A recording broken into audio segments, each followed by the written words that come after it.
Hello and welcome back to the Pink Sofa Hour. My name is Pedro and I am joined here today by Leo of Wild Faith. Hello. How's it going? I'm doing really well. How about yourself? Doing really well. Yeah. Had a nice couple of cloudy days here in Boulder so far, but I think that the ground, the earth, is thirsty for it here. I think so as well. Absolutely. It's a beautiful time of year in a pretty big way, and it's a beautiful time of year for being a musician. Indeed. How is it for you being a musician, Leo? How is it for me being a musician? Just starting off with the heavy hitting questions. That's great. I love it personally. There's a lot I can say about that. One of the things I think is it was like my secret desire for a long time in my life to like just play music. Yeah. And I did a lot of things to avoid actually doing that because I was terrified. And then I kept doing those things and not finding any fulfillment, or like a little fulfillment for a while, and then it would fade. And then I was like, well, what's the consistent thing here? And it was always music. So as I stepped more into that, it's not stopped fulfilling me. It's like every year there's more to look forward to. There's more growth. There's more connection. There's more joy. There's all those pieces. So yeah, I really love my life. That's amazing. Yeah. And I think that with the sense of direction in which that question was sort of phrased, I like to start off really the interviews by asking people, how did you get started with music? What was the first instrument that you picked up? That's a great question. The first thing I did, I loved singing as a kid.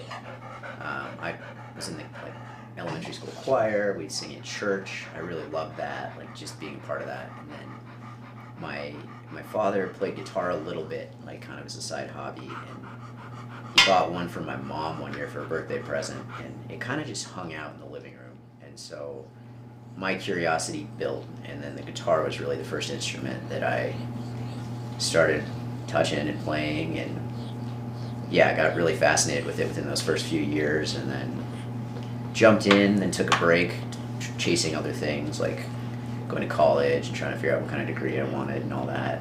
Ah, yes. Yeah. The grind that binds us all.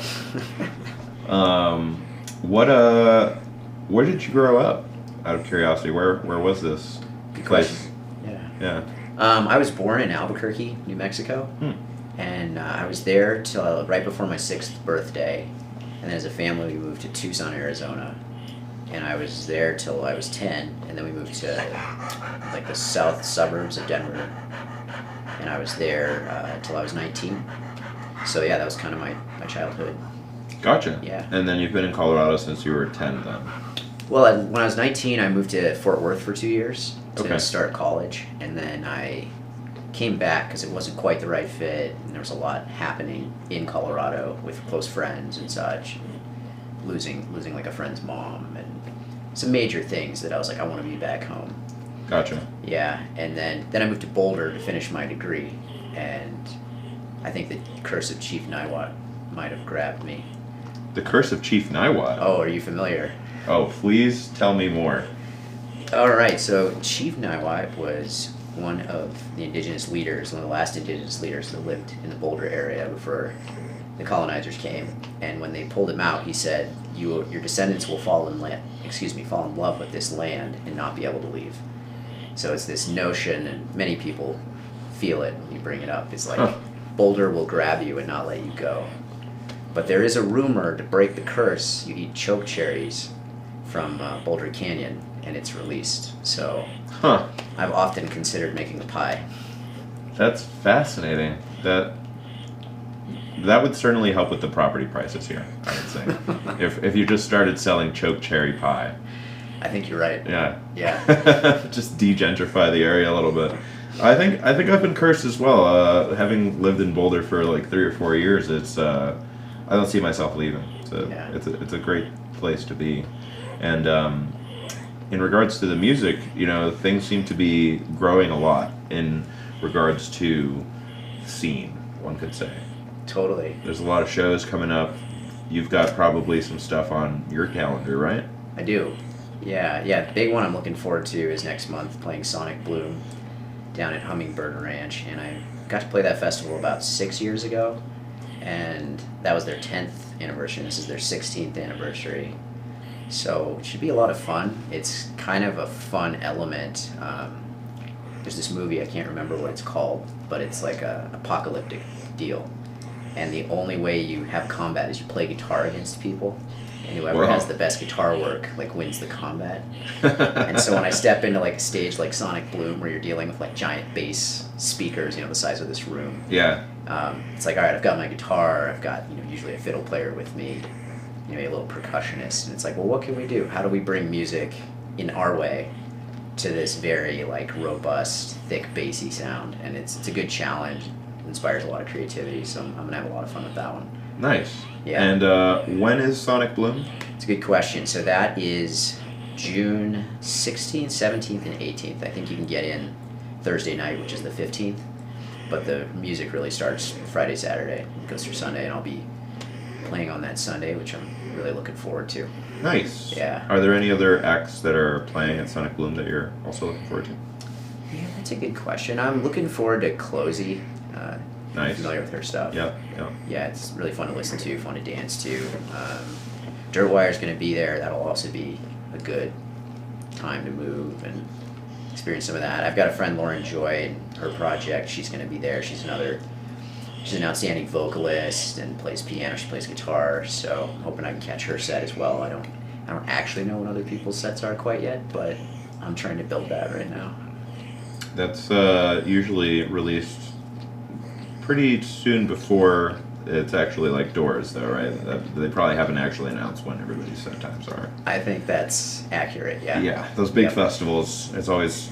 I couldn't imagine the stress after having just put on like my first little like 3-band show, like hundreds of acts, or at least like 80 something acts on 3 days. It's crazy. It's nuts. Yeah, you lose count. It's crazy. But yeah, it's interesting. I have done a little bit of a deep dive on your discography, and I think there's a very binding sort of thread to a lot of it that I really appreciate hearing, especially from any sort of musician, but especially from somebody who has a talent for lyricism, because some of these concepts are a little difficult, I think, to impart. And I think it's the balance between the cosmic and the mundane, like the life of like the human condition, one could say, is sort of this reconciling between these two things that constantly tugs us in either direction. And to be able to speak on it, not just competently, but artistically, I think is one of the biggest things that has struck me about your music. It's quite profound. Thank you. Yeah. What inspired you to write that way? I mean, I could probably think of a couple of substances, perhaps, personally, that I've discovered that have made me think that way, but to write that way so consistently, it's a lifestyle, I feel like. 100%. Yeah. Yeah, 100%. That's a great question. So it's an interesting piece, that thing I was saying earlier, how music was kind of in the background in this place where I was like, I wasn't quite ready to jump up and be like, I'm a musician. I wasn't ready for that. And as I got to the end of one of the jobs I've had over time, I was like, okay, this isn't it. Music's consistent. And finally, it was starting to emerge. I was like, I really love music. I've always loved music. How could I make that happen? And I was in Santa Cruz because I was thinking about leaving Boulder. And I joke that Colorado is like an avoidant relationship. If things aren't going well for you in Colorado, threaten to leave, and they'll start going really well for you, because Colorado won't let you go. So I was like, toxic. Right, yeah. I feel like that's that Niwalk curse a little bit. It very well could be. Yeah. So I was like, maybe I'll move to Santa Cruz. And I was down there, and a friend was like, oh, it's our other friend's birthday, we're gonna go to Naco. And I was like, who's Naco? I've never heard of this person. He's like, well, it's kind of like church without God. And I was like, all right, not really knowing what that meant. Sounds a little culty. Sounded a little culty, but I went, and it was awesome, right? It was like this person singing about protecting the land, about spirit, in a pretty cohesive way. And it was the first time where I like started seeing a vision of like, oh wait, there's more to this music thing than just like being sad or happy. And for me, it really opened up a lot of doors. I got into like Xavier Rudd music. I had my own personal journey start to open up as well, where I started meditating, going to yoga. That opened into different sort of connections with plants, plants and fungus. And eventually that led me down a road where I started working with some indigenous traditions. And that actually brought me full circle to my own indigenous traditions, which has been a huge gift in all of it. And I'm really grateful for that. And so that cohesive piece is like, I'm kind of an all or nothing person, right? Like I'm either in or I'm out. And that was what I saw with music, was like, okay, if I'm going to jump in, I got to be completely there. And then my spiritual journey was the same thing. And I was like, you got to be all there. And so, I've been to Peru, I've worked with different plant medicines in some really beautiful, powerful, healing ways, and with some really good practitioners that hold really strong containers. So it's not just like, you're chasing the neon dragon. You're actually there to like try and heal and grow and come back and offer something to your community. Right. So when I look at my music, I'm like, how can I offer something that people can connect to in a way that's meaningful, in a way that was meaningful for me, and hopefully translates to anybody that's listening to it. Yeah, absolutely. In that sense, it's almost like a service you're providing, more so than like, self-aggrandizing kind of music, or music that's, certainly able to be connected to, but at times perhaps isn't as significant of a feeling as, thinking about, campfires and the cosmos, some could say. Yeah. There's a lot to it.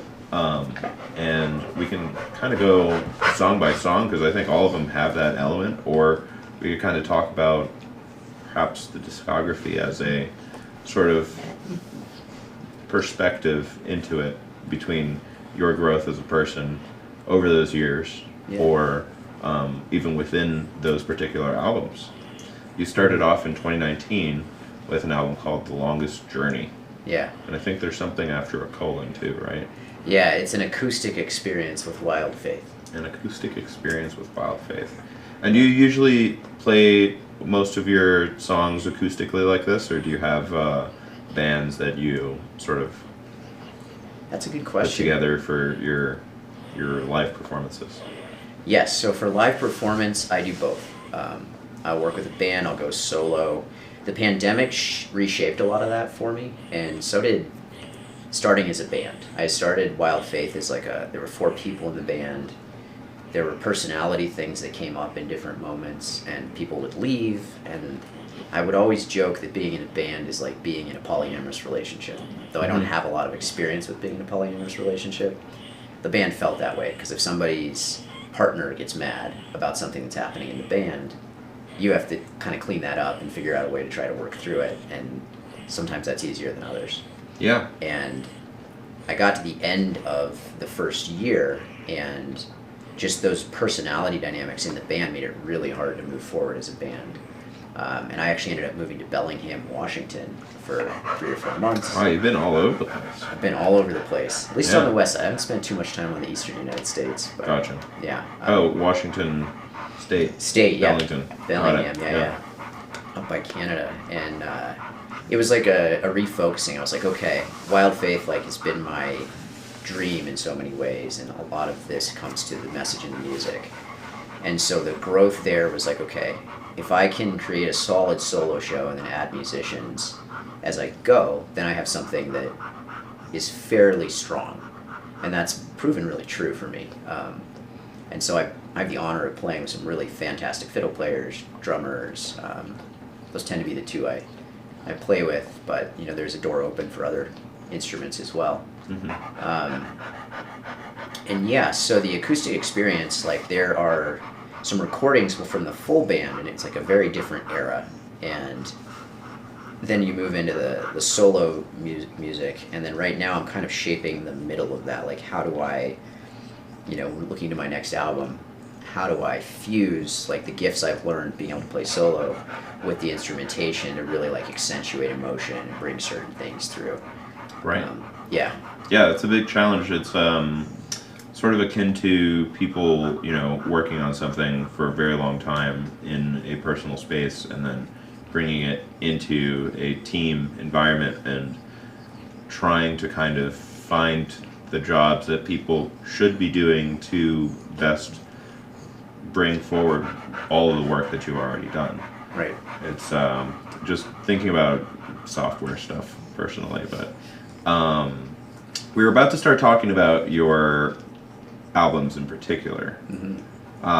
However, I had another quick curiosity, which has to do with singing and your voice in particular. Mm-hmm. You said that you started singing as a kid. Yeah. And that was in like a choir sort of environment, or? Yeah, like school choir, church choir, and then the churches we went to, they don't kind of do the thing where they have the projector and the lyrics are up and the whole congregation would sing, and I always really enjoyed that. And singing with the radio, all those things. My mom sang, my dad sang. I feel like there's a very distinct quality around people who learn to sing as a kid.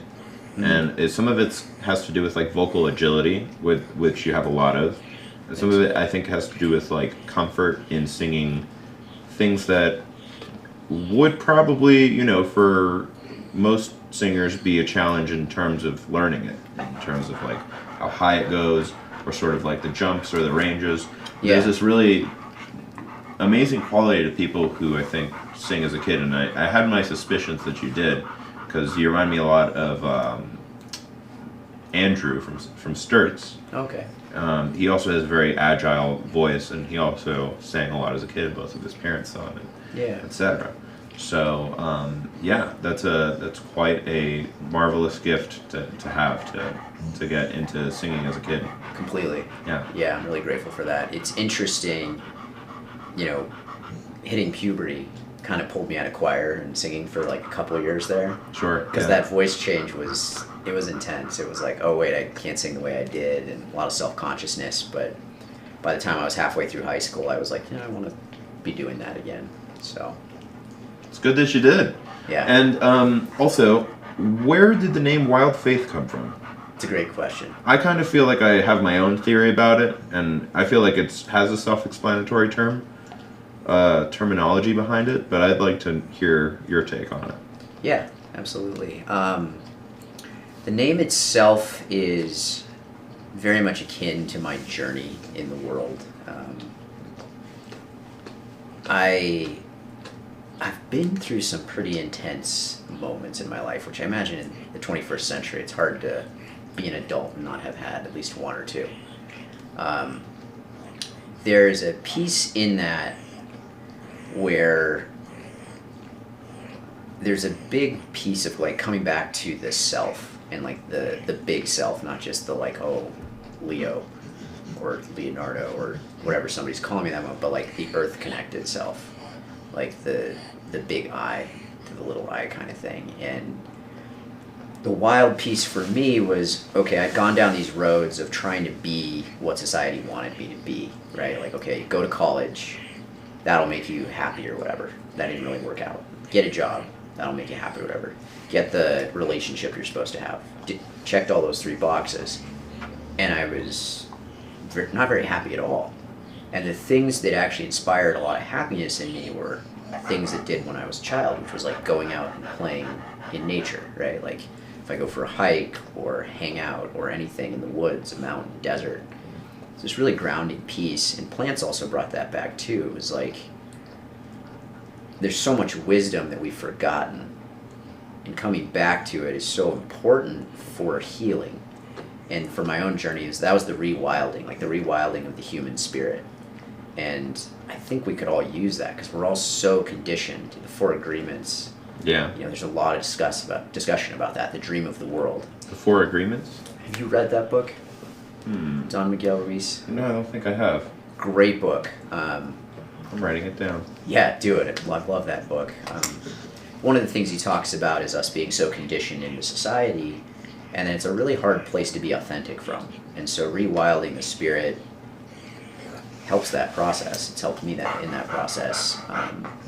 I don't think there's any bad emotions. And our culture's like, don't be angry, don't be sad, don't be Sure. whatever. And it's like, yeah, don't be rageful and break a bunch of things or anything like that. That's not what anger needs to be. But anger could be like, oh, I don't like this situation. Maybe I need to change it or get out of it. Yeah. Then that's like a useful kind of anger. A useful kind of anger. And same with sadness. Emotions are useful. So useful. Yeah. And they're a primal part of us. So there's the wild part. And the faith part is this thread, this belief in everything going to be all right, and like coming to a deep healing around knowing that no matter what happens, I'm all right on the deepest level, right? Like whether I live or die, I'm still okay in the depth of what I am.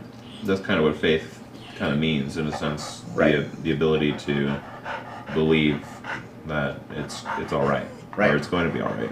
Absolutely. Yeah. Absolutely. Yeah. Fair enough. So yeah, those are where those things kind of come together. That's good. That's sort of where I thought it was coming from. The nature part, pretty obvious, I think. Right. With especially listening to just like one of your songs, like you're gonna mention something about a fire, or the earth, or a river, or some body of water. Yeah. And I like it because there's, I think John Lennon was saying something about. If you can write a song about like a glass of water and make it significant, then that's what makes you a good songwriter, not like writing something about something magnificent and insane and crazy. And it's really being able to turn simple things into very beautiful things. Yeah. Yeah. Yeah, that's a big thing, that appreciation of beauty. Yeah. Right? Like it's everywhere, in everything, and it's just a focusing thing. Like if we can remember that, it moves a lot. Right. Perspective. Totally. It's very helpful. 100%. Wow, we've had such a great conversation so far, and we keep getting sidetracked, and we've already made it 25 minutes into the episode. Can you believe that? I can believe it, yeah. I want to make sure that you have time to play some songs, if you'd like. Awesome. But let's just chat for 2 minutes about Longest Journey. That was way back in 2019, in the before times. Yes. And it was your first release. Yep. How did that come together? How did that come together? I had been working with a medicine circle for a few years, and it started connecting with a group in Portland that was part of a broader medicine circle, and there was a sound engineer out there. So I went and worked with him in a very pretty open, prayerful way.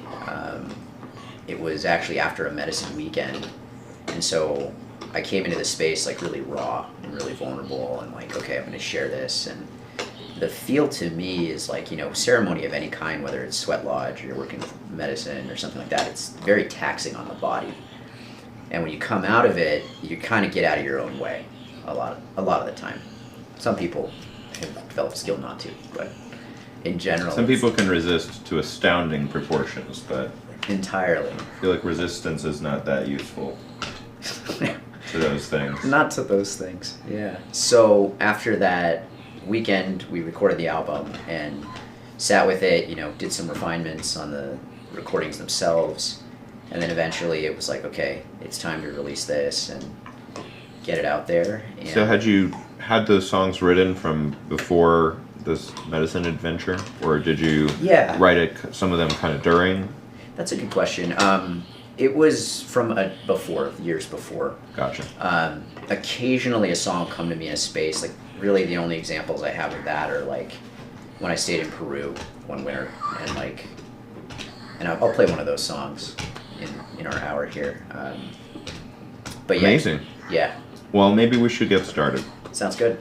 What would you like to play for us first? That's a good question. I'm thinking I'll go ahead and play Campfire, because I think that's going to be... That's my favorite one. That's your favorite one? I was going to tell you later, but it's my favorite one off the first album. All right, perfect. Well, I'll get that, we'll get that going.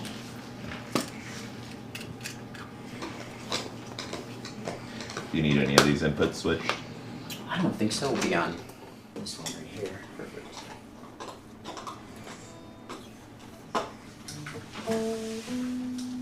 Give me just one moment before you start. Yeah, absolutely. Something I forgot to do. You can't have that. Off you go. All right, here we go.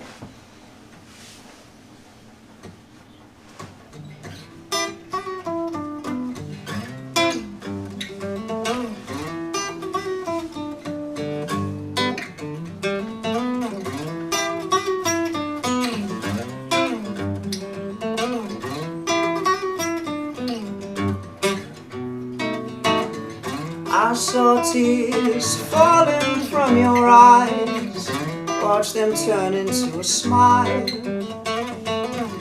For all the sadness that will arise only lasts a little while.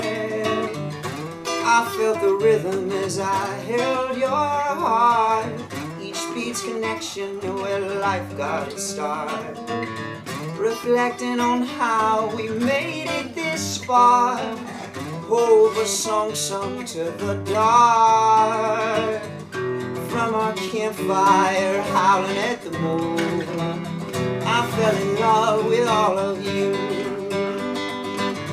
From our campfire howling at the moon, we found each other, star-crossed friends and lovers, in service to our highest purpose, in service to the truth.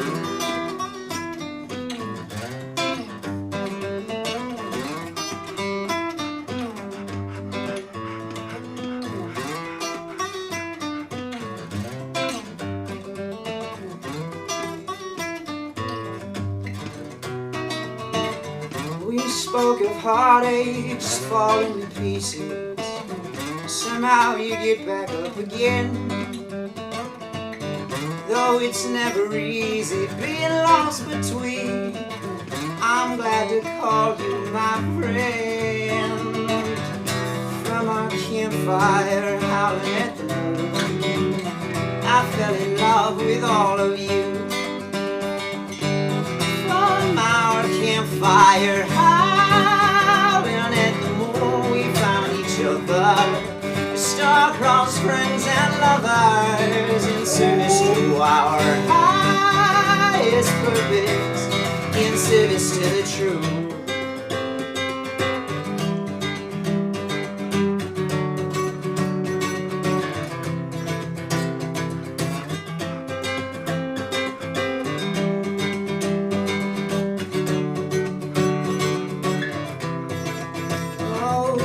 Pipeline's coming in, it's time to do something. Take my hand, we're gonna make our stand. Pipeline's coming, yeah, it's time to do something. Take my hand, we're gonna make our stand. Leave it in the ground. Leave it in the ground. Leave it in the ground.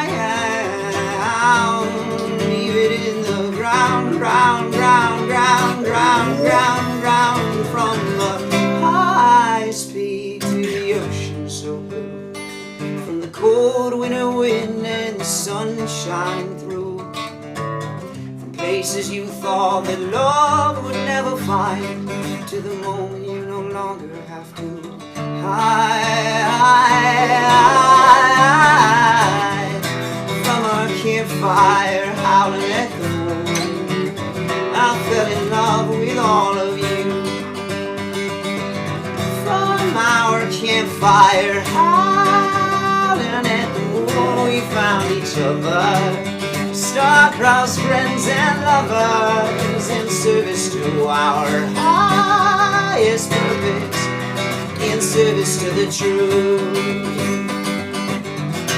From our campfire howling at the moon, from our campfire howling at the moon, I fell in love with all of you.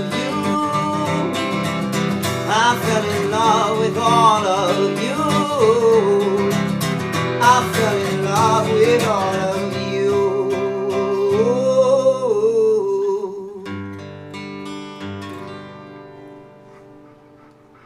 Beautiful work. Thank you. I fell in love with that riff the moment I heard it. honestly. I think I heard it for the first time at an open mic Yeah. that you came to, and I was like, "Oh, this guy's got it. He's that guitar riff. It's very distinctly crafted to get your attention. I think, at least that's what it felt like for me, because it has that rhythmic quality that I like to hear in guitar riffs, especially ones that are like iconic and start out a song. Yeah. But it kind of also blends itself really well into the rest of the song. Thank you. You know? Yeah. I feel like the beginning's the only time I hear it, right? Yeah, it's at the beginning and kind of somewhere in the middle. Kind of comes back in the middle. Yeah. Yeah. Yeah. Yeah. I want to hear it again. All right. Not right now. All right. Yeah, we'll make that happen. But I'm glad I found it when I went and listened to the album, because oftentimes, you know, some of these open mic tunes, they don't have, there isn't necessarily time to talk about the names. Sometimes people just talk about, hey, I'm Wild Faith, here's some originals I'm going to play. Mm-hmm. So when I went and I did my homework, it was one I was kind of on the lookout for. Awesome. Yeah, and I think it might have been Scooter's favorite too, just based on his response. Scooter, I mean, he was right on cue with the howls, which was actually delightful. That's what I'm told about him. He's just a delightful little sausage boy. Absolutely. Yeah. That was amazing, though. I think one of the things that strikes me also about the song is that so many love songs are about, like, one-on-one interpersonal romantic love. And I think that, you know, this song fell in love with all of you singing around the campfire, howling at the moon. It has this very, like, neighborly sort of, like, friend love kind of feel that is distinctly refreshing to hear somebody sing about, because you know so much of it is about like heartbreak and stuff like that. Right. And there are so many beautiful moments that should be celebrated when you're like around a lot of people that you really admire and appreciate, and you're all like working on yourselves and pushing towards your goals in life. And absolutely. it's just a fantastic place to be. Thank you. Yeah. Yeah, that was a fun one to bring through, and it took shape over a few years. Part of that campfire feeling and, you know, the mention of the pipeline and stuff, that had to do with the Standing Rock Oh, wow. movement, and being, you know, briefly a part of that, like supporting it as much as I could from afar, but only briefly being at the reservation. But also the road up to that and seeing the level of connection that was available when everyone had a vision and had something that they could come together. Right. Yeah. That's intense. Yeah, it was amazing. Do you want to talk a little bit more about Longest Journey, or should we talk a little bit about All I Can See? I say let's jump into All I Can See. Sweet. Yeah. That was in 2020. Yeah. I have to ask you what month? December of 2020. Wow, okay. Yeah. So lots of sorrow up till that point in that year. Totally. Lots of heavy feelings. Indeed. Yeah, if you had said January, it would have probably been a very different album. Yeah, to say the least. Yeah. To say the least, on so many levels. Were you kind of inspired by some of the moments that you'd been through during that year? It's such a special and unique year, and I hate to call it special, but it has special, yeah. It has a lot of influence on music up to now. And Entirely. so many people tell me about, like, oh, we started our band because of that year. We started like doing so much more, going over to each other's houses because that's all we could do, right? Playing music and etc. So yeah, tell me a little bit about All I Can See. All I Can See. Man, that one. That was an interesting one. The year that preceded it is, you know, precedent in everyone's life, and I'd gone through quite a bit that year. Basically, when the world started shutting down, I was houseless at that point, and a friend was letting me borrow a vehicle, and so I was like kind of camping with the vehicle, and then the world shut down. And so my plan to like work at the rec center and work out and work on my music during the day and camp at night was thwarted pretty quickly. And so I ended up moving up to a friend's property in Ward. If you've seen that movie Into the Wild. I have not. Fair enough. I have not. Fair enough. There's like this really rudimentary bus he ends up living in, and there was a very rudimentary old bus with a wood stove up in Ward, which is 9,000 feet. And so I was chopping wood basically to live, right? Because if you didn't chop your wood and get your fire going, you didn't make it through the night. So that was my life for the first 2 months of the pandemic, and it was one of the most beautiful times I've ever had. Wow. Because it was so present, and we didn't really have much access to Wi-Fi. We had a little bit here and there, so it wasn't the constant like, oh, be afraid, everything's bad. They were like, they're saying wash your hands all the time. There was a day I went like 3 weeks without showering because there was no running water, right? Right. And so it was a very different, very primal place to be. And then as things started moving, like I was really blessed by the unfolding because I had gone full time with my music. I was eligible for like independent contractor, business owner unemployment, which was the first time the government had ever done that. So I was able to get a car and start getting things going, fell in love, and then my father died in the middle of this period. Wow. And so it was just, everything changed, everything stopped. It was a reset. And I was in this deep grief process in the aftermath of that. And then there came a day a few months after that, it was about 4 months later, and one of the engineers I'd worked with in the past, I was like, I've got it, like this album wants to come through. And I was like, it's got to come through this week. So we went into the studio and we tracked it. It was like a one day we tracked everything type thing. And whoa. Yeah, it was there though. It was like, okay, this is what we're doing. And you'd been playing a lot and getting really strongly back into music at that point, so you were ready to do it. I was ready to do it. Yeah. And push the baby out. Pushed the baby out. It was ready. And so it was ready by December. And I actually released it after I had flown to Peru, which I don't think I'd ever do again, because I went down to Peru to a retreat center for 3.5 months, and you're not really supposed to be on your phone, but I was like, my album came out, so I'm trying to promote it. Missed your own album release party? Right, yeah, exactly. Yeah. Did you play any down in Peru? I didn't. I was in like a pretty deep part of the jungle. Oh, cool. Yeah, and that was a pretty life-changing experience. So getting it out and then coming back, and it's been slow to kind of share it in its own way, and the kind of the gems from that one. So right. Yeah, that's kind of that one. There's some great stuff on there though. There were pieces like I'd started writing a song the year before that really came through during the pandemic when I was living on that bus and being like, what does the world need to hear right now? Mm-hmm. And like coming from that place. So that one was great, and there's some music that took shape when I was in Bellingham that finally made it onto an album, and all of those pieces. Yeah. Where does the name All I Can See come from? So it's from the title track, All I Can See. It's kind of like a renegade country style song. And it's really about breaking through the illusionment of kind of the spiritual materialism, like the rosy sunglasses that people wear when they're like, oh, everything's love and everything's bliss. And it's like, on a certain level, everything is completely love. I don't disagree with that.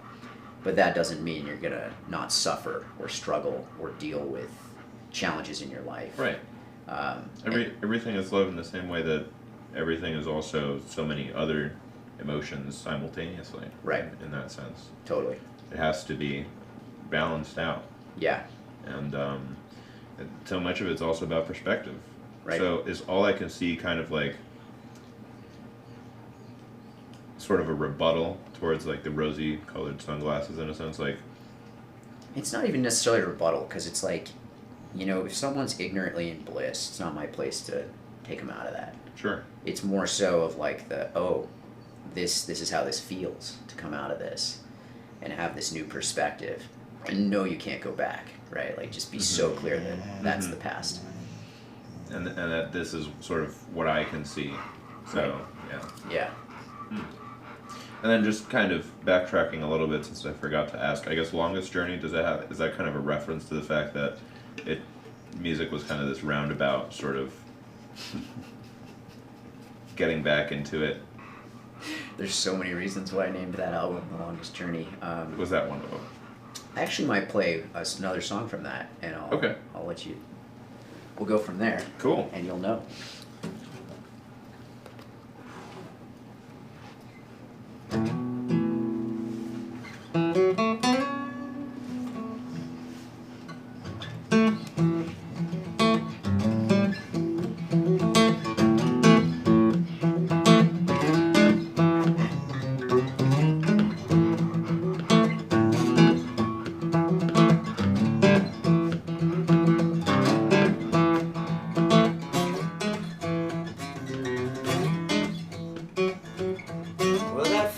In the road, which direction you're gonna go from here? How you ever gonna know what sets you free? Oh, what sets you free?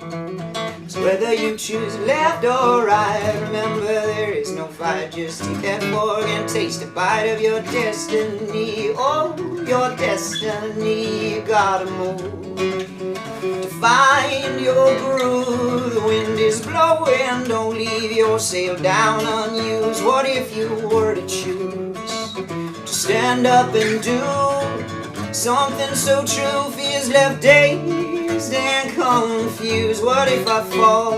That's how you learn to fly and learn to truly live before your turn to die. For my love you will laugh, for my love you will cry, and it's not until it's over we'll understand why.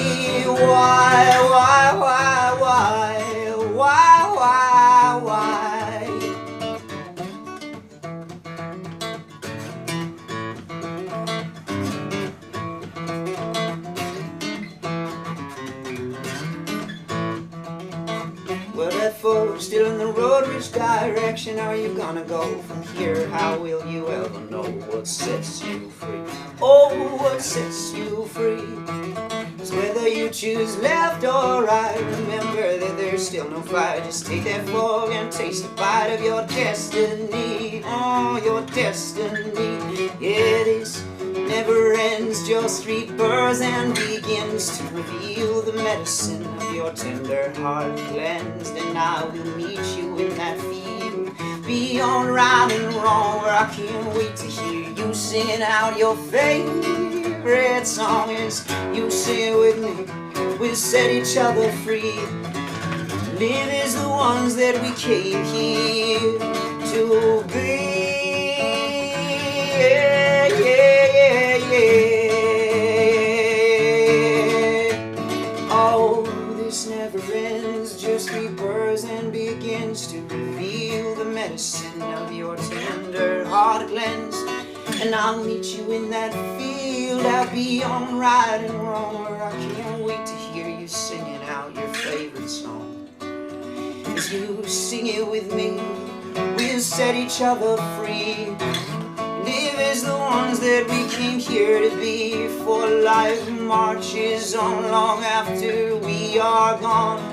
We're already ancestors, no most ancient songs. This is bigger than us, and the stories of them.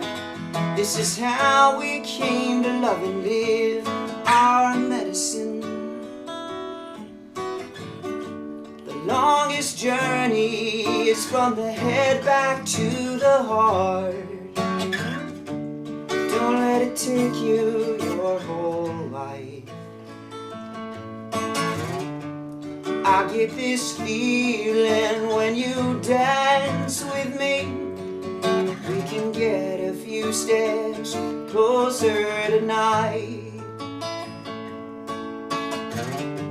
The longest journey is from the head back to the heart. Don't let it take you your whole life. I get this feeling when you dance with me. We can get a few steps closer. just a few steps closer. We can get a few steps closer tonight. Tonight.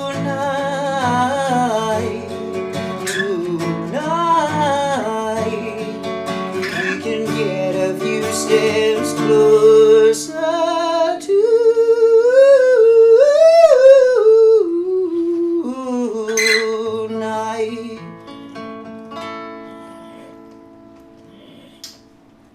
Right. That's what that album's about. The longest journey is from the head back to the heart. Absolutely. That's one of my favorite lyrics. Honestly, you have 27 something songs out now, right? I think it's 22. 22? Yeah. Yeah. Should have gone back and listened in reverse order. I listen usually from the oldest stuff to the newest stuff. Yeah. And so it's interesting because you just had a lot of lyrics that I really enjoyed, and I guess some of them just got overridden. But that's one of them, and especially in the sense of talking about medicine, you know. Yeah. Medicine is a really interesting subject matter, and I'm sure we could probably talk about it quite a bit. Mm-hmm. But I think music can be medicine to people sometimes. Entirely. And I also think that some medicine is hard to swallow.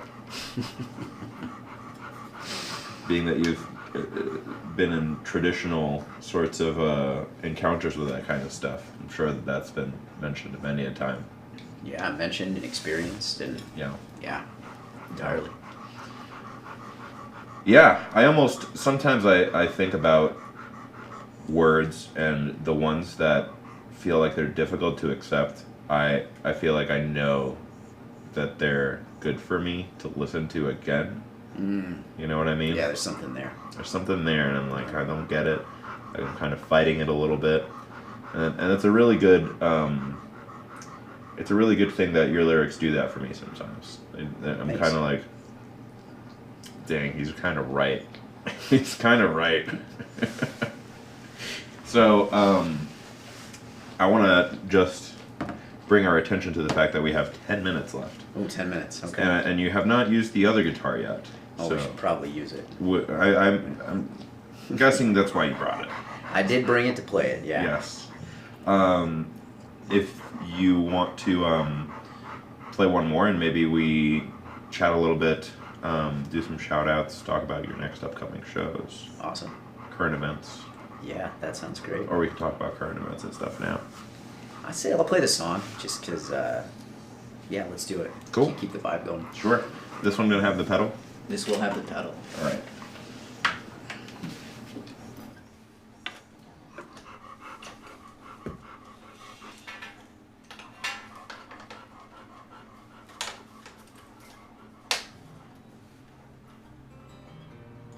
Hear a little level on that pedal. Ooh, that's bumping. Cool. You ready for me? Yep.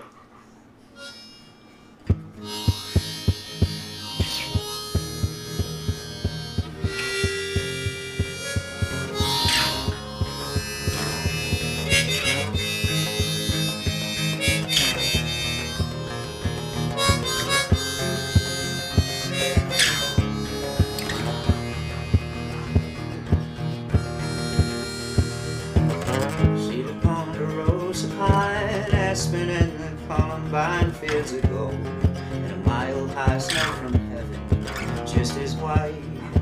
The mountains greet the countryside, stand tall to kiss the stars at night. You've been my home most of my life. Watch me grow, learn wrong from right. One Christmas morning, greeted by a mountain lion, heard my courage cry, and trust my heart and still my mind. You became a friend. But what you chase runs away. What you welcome home might come to stay. What you see, you see. Learn to stand strong in your truth. Be mindful with what you think and say. I was looking for a safe place to play. The joke and graze a peaceful sound. An endless gaze watching it back. Water is life, remember that. If you take too much much how will you give back during days spent living in my best friend's van? Started remembering just who I am in a tree, strong enough to hold our grief. We found the medicine we need. Guidance comes when you listen to what speaks. It shapes of mountains, vines and leaves, temporary shapes like you and me. Oh my dear, can you hear beyond illusions of doubt and fear? When you feel it, hold it near, for your smile grows from the white light of your heart, sun, and is watered by every falling tear.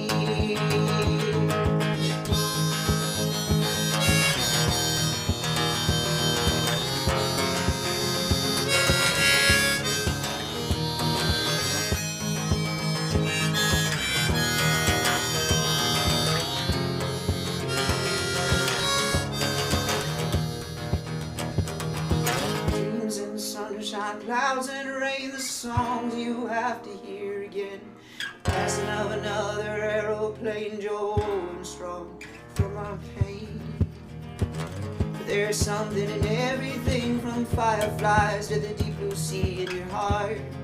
And in your mind, when you realize this, you're gonna find you've been home this entire time. Let that tension start to unwind to yourself. Be truly kind. Take a moment to rewind. You are kindness, passion, and grace. Stronger for every chance you take.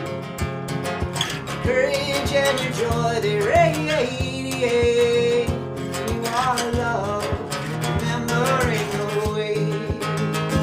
Oh, my dear, can you hear beyond illusions of doubt and fear? When you feel it, hold it near, for your smile grows from the pure white light of your heart, sun, and is watered by every fallen tear.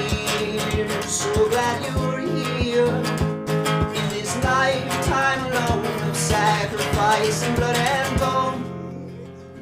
It only took us to Jupiter's returning year.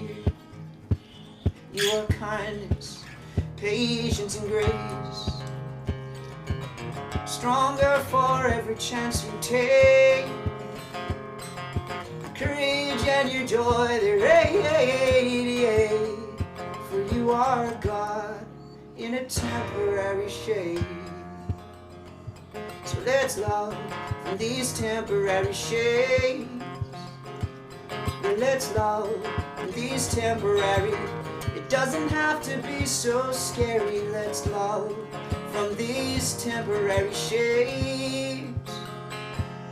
And I love your temporary shade.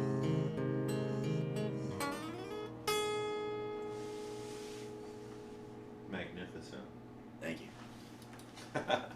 It's always funny hearing your speaking voice immediately afterwards. Hold on, just gotta plug my mic back in here. Let's get that back on. Yeah, I particularly like that false ending that you use with the doesn't have to be so scary little bit. Yeah. It's very endearing. I think it's sort of a hallmark I'm noticing with a lot of your songs. That there's some endearing quality. It's part of the equation. Totally. Yeah. Yeah. So I would like to also remind anybody that's tuned in right now that we do have a little chat available for questions. Audience questions are usually like the last 5 minutes. If anybody has any Great. for Leo, you're more than welcome to just type them in or just give him lovely messages of encouragement. We've got some from Laurel and Melissa. Awesome. They're in the chat here. Great. But yeah, let's also talk a little bit about what you've got going on. You just released a single? I'm on fire. In February. Yeah, absolutely. How was that? It was good. It's something I had tracked a little while ago, and just felt like it was time for it to come out.